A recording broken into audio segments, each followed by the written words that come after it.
Hello and welcome back to my channel. Today I'm going to be doing the mid-year book freakout tag, which is a tag that's been going around on YouTube for quite some time. It's one of my favorite tags to watch and I am psyched to be doing it myself. Hopefully this will give you a good idea of my reading tastes and nicely wrap up my reading from the first half of 2020.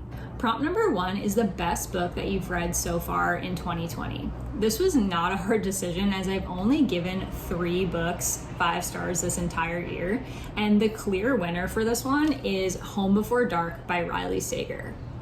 This is the story of Maggie Holt, a 30-something who is returning to Bainbury Hall, a place where her family lived for just 20 days when she was younger. The house is said to be haunted, and the book alternates between Maggie in the present confronting her past and her father's book about their experience there when she was young. This book had serious Haunting of Hill House vibes, and I loved getting to see the excerpts of the book within a book. Both perspectives were atmospheric and haunting, leaving the reader questioning what is real right alongside Maggie. I would highly recommend this to anyone searching for a good thriller. Prompt number 2 is the best sequel that you've read so far in 2020.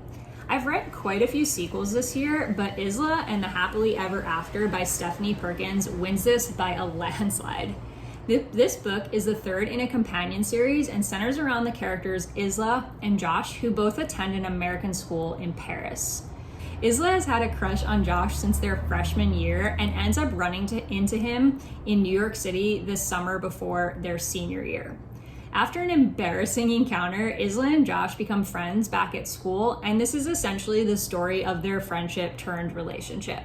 For me, this was honestly a perfect YA romance. It was the perfect balance of comedy, adorkable scenes, and over-the-top rom-com moments, and I just absolutely ate it up. By far, my favorite of the series and one of my favorite YA contemporaries. Prompt number 3 is a new release that you haven't read yet, but want to. For this one, I'm going with my most anticipated release of 2020, and that is A Beautifully Foolish Endeavor by Hank Green. This is the sequel to his 2018 novel, An Absolutely Remarkable Thing, which I absolutely loved.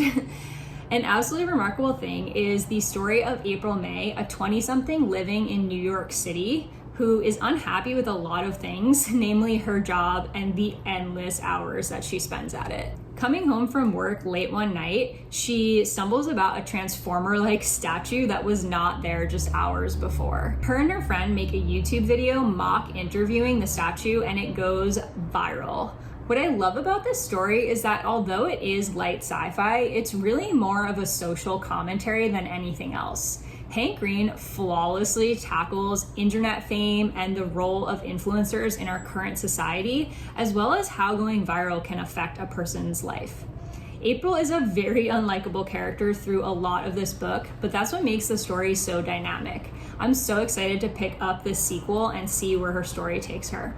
Number 4 is the most anticipated release for the second half of the year. My answer for this is also part of a companion series, and that is Love and Olives by Jenna Evans Walsh. This is the third in a series of YA romances that take place in different countries around Europe, and this one will follow Liv, who flies out to Santorini, Greece, to connect with her absent father. I loved both the first and second book of this series, and I honestly hope this writer just keeps writing these. They are the cutest, most happy-inducing YA romances that I have ever read, and I can always depend on them for a pick-me-up. Europe plus summer romance, yes please. Prompt number 5 is your biggest disappointment. So I know this is an unpopular opinion, but I'm going to have to go with Aristotle and Dante Discovered the Secrets of the Universe by Benjamin O'Leary Sans. This is the story of 2 boys, Aristotle and Dante, and their relationship that develops over the course of a year or so. Dante is openly gay and makes his feelings for Ari known from the very beginning, but Ari is struggling with many aspects of his identity. This book is so hyped on BookTube and has such a high rating on Goodreads, and I went into it with insanely high expectations. To be honest, this book just didn't meet them. I found the narrative style to be unappealing, the characters to be cliche and borderline obnoxious at some points, and the story to be tedious and overall boring. Prompt number 6 is your biggest surprise. This is a book I picked up totally on a whim from the library, and that is Bloom by Kevin Panetta.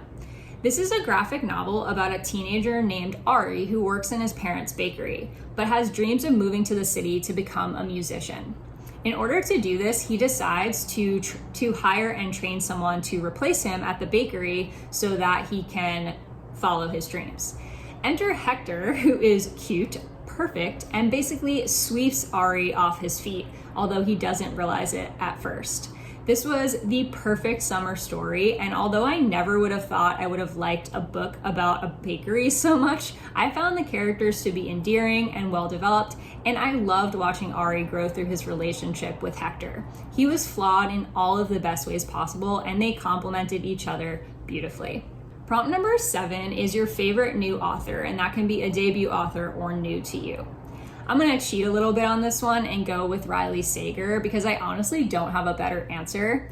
I technically discovered this author late last year because I read Lock Every Door in December, but I didn't know I loved him as an author until I picked up Home Before Dark.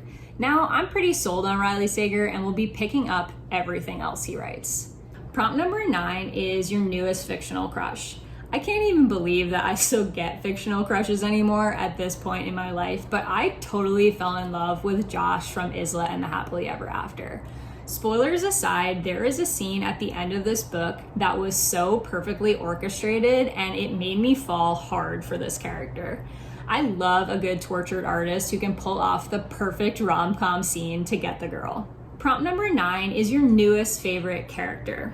For this one, I'm gonna go with Prince Henry from Red, White, and Royal Blue. I kind of have a thing for British characters, and Henry was the perfect combination of snark and soft boy. He was funny, endearing, and absolutely adorable in his relationship with Alex. I really felt for him throughout the story and wanted nothing but the best for him.